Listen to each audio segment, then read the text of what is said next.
گدھ ایک مردار گوشت کھانے والا پرندہ ہے جس کی فطرت میں اللہ تعالیٰ نے ایک غور و فکر کا پیغام دیا ہے۔ اس کا کھاتے ہوئے پیٹ تو بھر جاتا ہے لیکن بھوک ختم نہیں ہوتی۔ وہ بھاگنا شروع کر دیتا ہے اور بھاگتے بھاگتے کھایا ہوا الٹ دیتا ہے۔ الٹی کے بعد پھر کھانے لگ جاتا ہے۔ پھر بھی پیٹ تو بھر جاتا ہے لیکن بھوک ختم نہیں ہوتی۔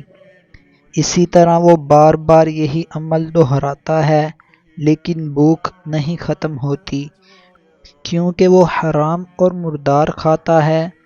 یہ قدرت کے وضع کردہ آفاقی اصول ہیں جو حرام کھانے والوں کے لیے لمحہ فکریہ ہیں۔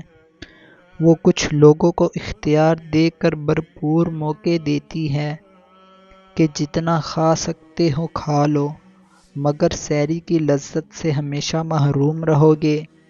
مال حرام کھانا تمہارے لیے ایک مشقت کے سوا کچھ نہیں ہے۔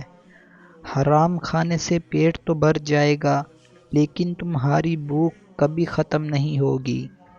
اللہ پاک ہم سب کو رزق حلال کھانے کی توفیق عطا فرمائے، آمین۔